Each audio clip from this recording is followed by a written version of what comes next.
Suprashanith, here's a publicly acclaimed left-leaning tech activist, right? He says that he's left-leaning. We've already seen the manner in which the Twitter files played out, conservative voices being blocked, liberal, Democrat voices being put out. All of this now very well established in the public domain. The BJP's counter, you can't take what Dorsey says at face value. Here is a man who has an axe to grind against conservative causes, and he's basically peddling his own political agenda. Why should we get caught in his propaganda and accept what he's saying as the gospel? Suprashanith.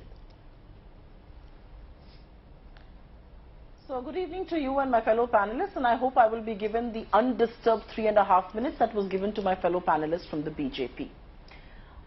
40 seconds of what Jack Dorsey said is showing the mirror to this government and explains in no simpler terms that the mother of democracy has been witnessing the murder of democracy consistently. Forget about what Dorsey has said or not said. Dorsey is referring to being under pressure from the Indian government when the farm protests were happening. When the farmers were up in arms, a protest where over 750 farmers lost their lives, a protest that went on for almost a year, a protest where farmers protested in the sun, the heat, the cold, the rain, unabashedly, and a protest which eventually led to the Modi government withdrawing the anti-farmer laws. So let's please put that in context. What did the BJP do while the protest was on? It was on for almost a year. They were sitting at the borders of Delhi. What did Mr. Modi do to resolve that? Zilch.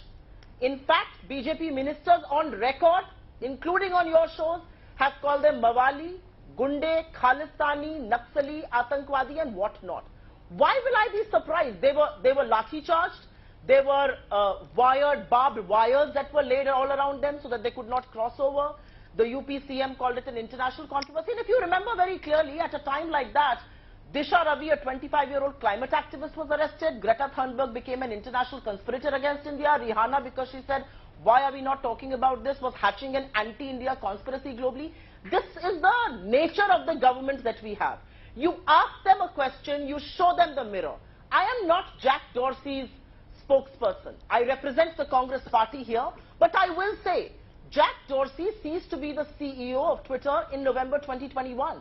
He ceased to be on the board of Twitter in May 2022.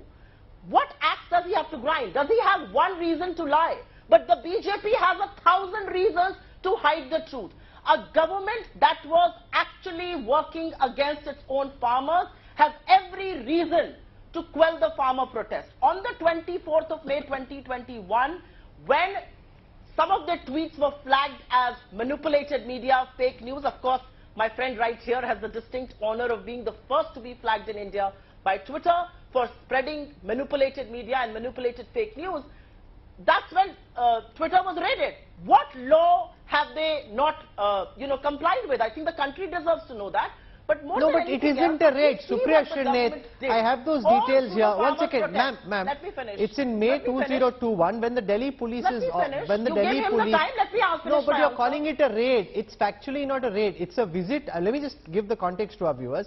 Delhi police in May 2021 visited Twitter's office. This is when Twitter flagged some posts by ruling party leaders alleging a Congress plot to malign the Prime Minister and central government has manipulated media. A team of the Delhi police's special cell working under the government knocked on the doors of Twitter India's Delhi and Gurgaon offices to serve the social media platform a notice.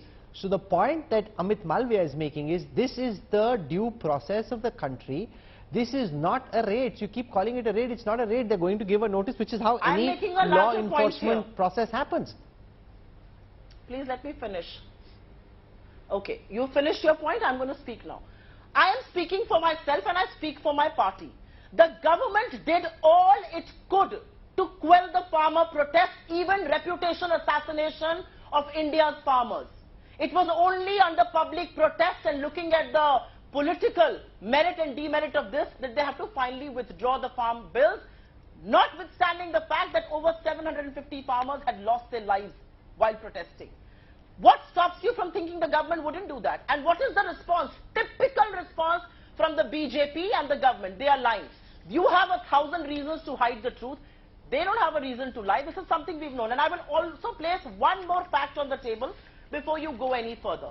Rahul Gandhi's Twitter account was blocked on August 2021 because of an image that he had put up. For the next 6 months, from August 2021 to February 2022, his account almost remained dormant with not a single subscriber being added.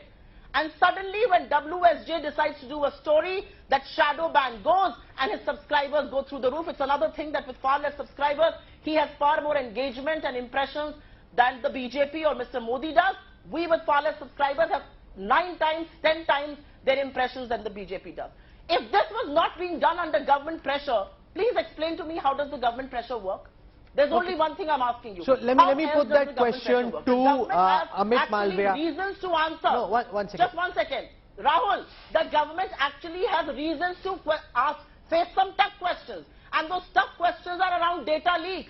Because they themselves are saying it was an old data leak. Who leaked the COVID data? Who's using it? Who has access to it? How did the third-party bot get access to the data? Instead of answering questions on their own data leak, they want to open a front against Jack Dorsey. Be my guest. But guess what? It only exposes you further.